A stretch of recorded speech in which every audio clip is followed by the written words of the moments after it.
Today we're joined by Ken Bishop, President and CEO of NASBA. During today's discussion, we will learn more about the goals he has set forth for the organization as he embarks on the new President and CEO role. As the new President and CEO of NASBA, what are some of the plans that you have for the immediate future? Well, the immediate future is to continue what I call the very first steps of being a new leader, and that is to assess the company, even though I've been here for some time as the COO of the company, to look at it from the new position that I set. And then after you do the assess, go ahead and make the changes and adjustments that you need to make.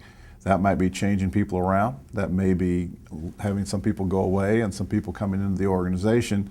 But you want to do that rather quickly. You want to make sure that you get an opportunity to stabilize the company as quickly as possible. And that's sort of my goal. I've pretty much finished the assessment part of that. We have made some adjustments, and now then we're sort of settling in to do the best job that we can do for not only our employees, but also our stakeholders and consumers. A predominant part of your agenda involves serving state boards of accountancy more effectively. And in fact, you've titled this initiative, Getting Back to Our Roots. How do you plan on accomplishing this? You know, when NASBA was initially founded 100 years ago, really we were there to service the state boards of accountancy. At that time, we were probably dues driven. So the sole source of income would have been some amount of money paid by state boards of accountancy.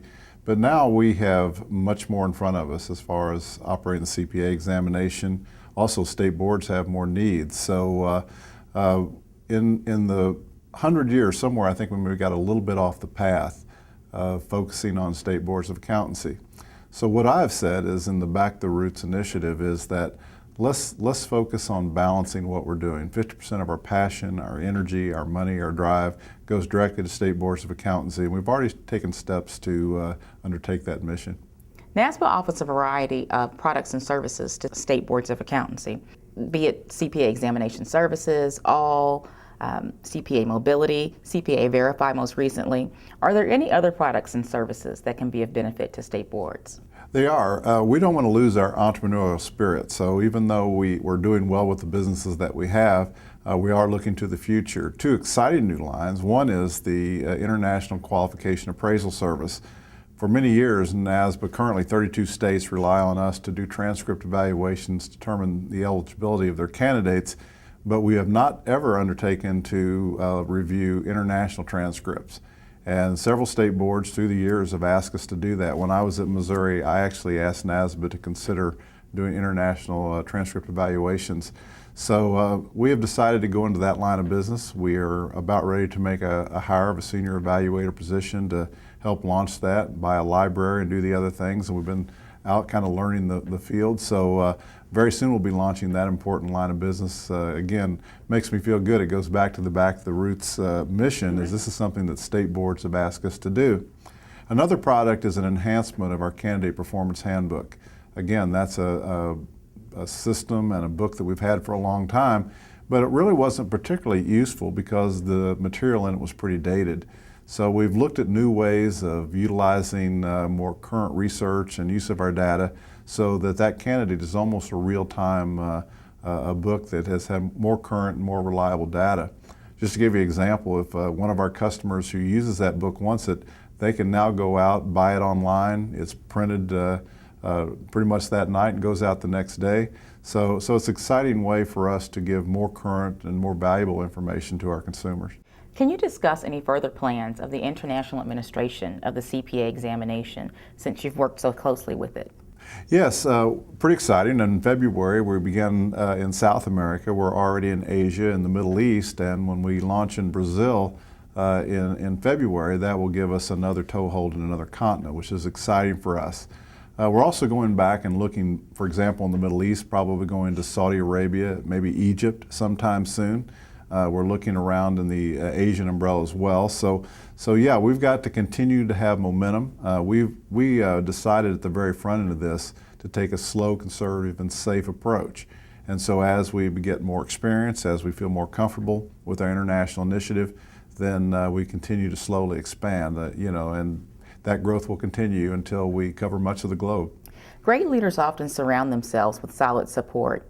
Tell us about some of the recent additions you've made to the executive team here at NASBA. Sure. Well, it was important to me to bring in some people from the outside. Not only was it a fresh set of eyes, but also a new enthusiasm and people that supported my new positions, but also to promote and change some of the internal folks' positions as well. Colleen Conrad, who came to us from Missouri, is a hugely successful CPA. She's very technical in her knowledge of accounting and auditing in the industry, but also she has a lot of experience as a multi-year chair of the Board of Examiners for the ICPA. She knows the CPA exam, which is our primary business, as well as anybody does. Also, another new hire, Dan Dustin from New York, falls directly to my mission of how do we go back to our roots.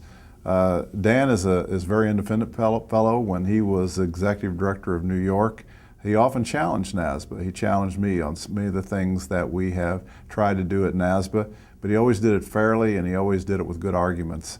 I felt it was really important to have our new Vice President of State Board Relations, to have someone who the state boards knew would really serve in an ombudsman role for them, would actually look out for their best interest at NASBA. And I think Dan's going to do a great job of making sure we don't take our eye off that very important ball.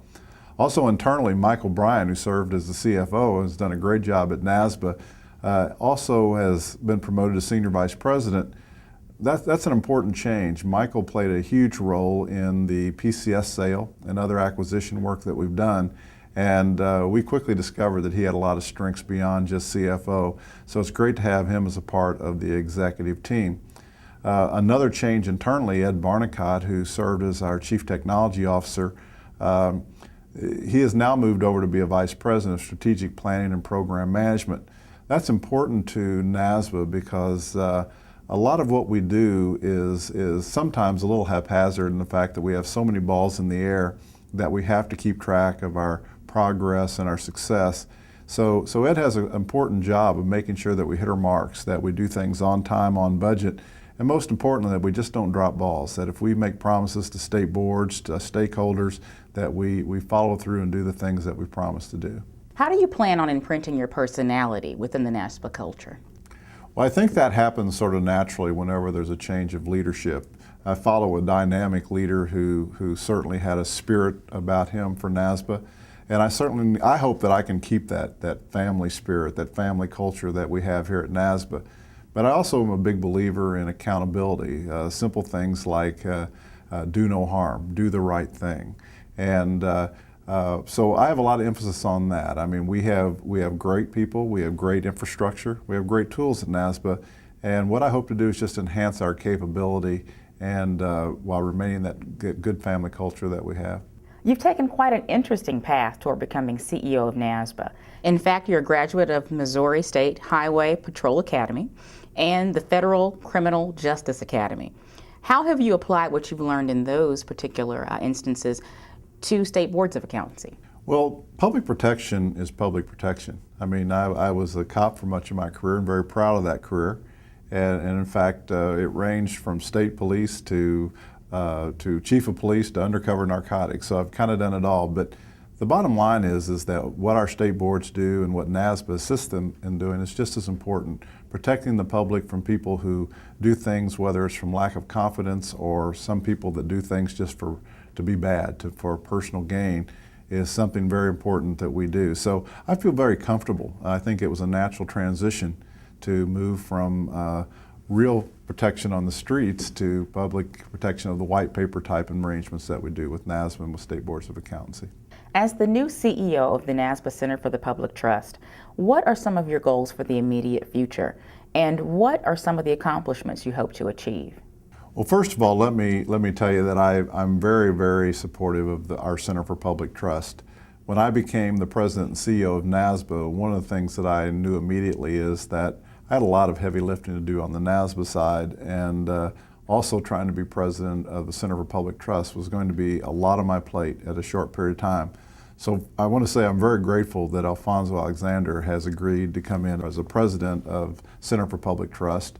What I really plan on doing on the short run is providing him the support and the means that he needs to be successful.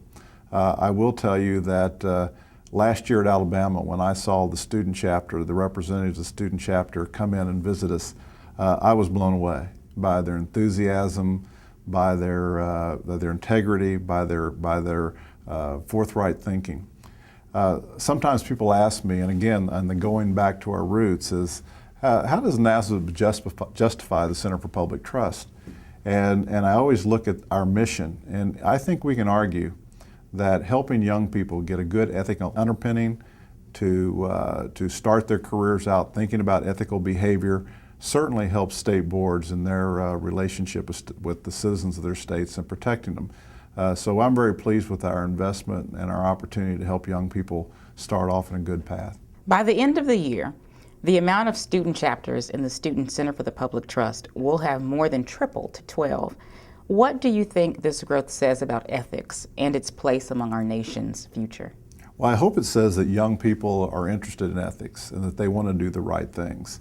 I once heard a professor in accounting say that students are the purest they'll ever be the day they graduate from college. And after that, it's somewhat adulterated when they get out into the public practice. If they go to a firm that really promotes good ethics and good behavior, then that's going to be ingrained in their business forever. But if they leave the college and the purity they're taught in college, then and they go to a firm that is less concerned about that, they may go another direction. I think the Center for Public Trust and the ethical underpinning that it provides, the training, the knowledge that they leave the college with by joining that chapter may just give them a better opportunity to be successful in their careers.